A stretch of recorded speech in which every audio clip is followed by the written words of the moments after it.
Capone was made in 1988 by Actionware for the Commodore Amiga. Actionware offered an own light gun for the compatible games. There were two variants. One looked like a Sega Light Phaser and one looked like an Atari XG1. The Actionware Amiga games were also compatible with the Loricel West Phaser, which used a serial DB25 connector instead of a DE9 joystick connector. There was a Capone port for IBM-compatible computers, which best to my knowledge lacks light gun support. I think this is a missed opportunity, as the Loricel West Phaser was PC compatible. These PC ports are nevertheless shown here briefly in order to explain why the Amiga light gun games were so gorgeous. The Amiga was very advanced for its time. Within a certain time frame, games released for Amiga were far superior to other ports.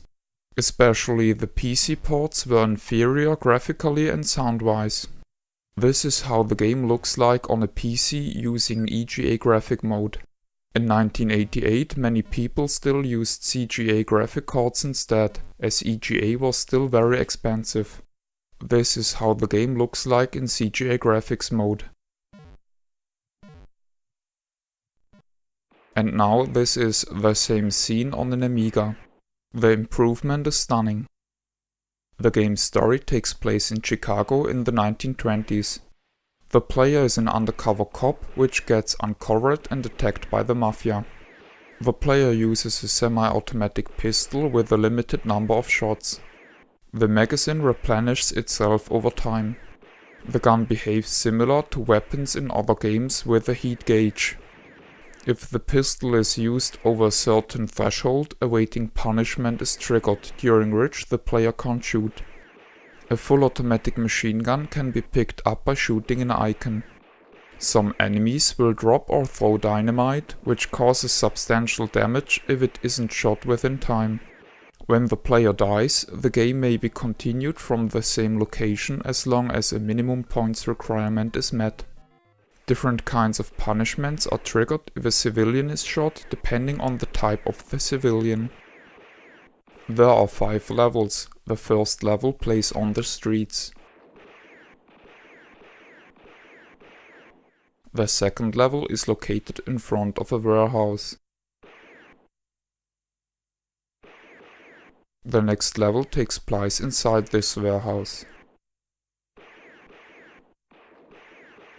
The fourth level takes the player back to the streets. Finally, the player stops gangsters which are robbing a bank.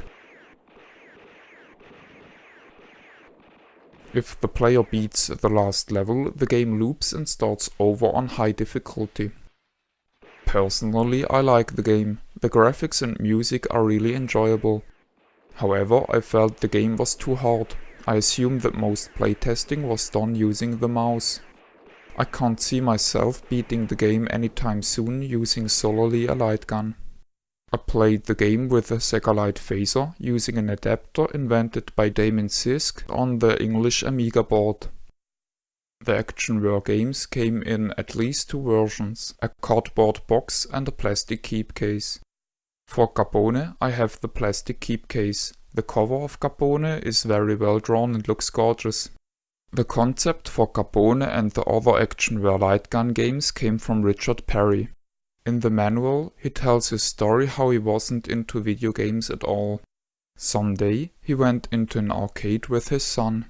There, Richard played light gun games for the first time in his life. He liked it so much that he decided to produce light gun games himself for the Amiga platform. My acknowledgement goes to Damon Sisk, who shared the information of his Actionware gun adapter with the internet. Furthermore, I want to thank Carlo Pirri, aka Dr. Bong, for allowing me the usage of his Loricel West Phaser photos. This is the end of the review. My name is Ben. I thank you for viewing.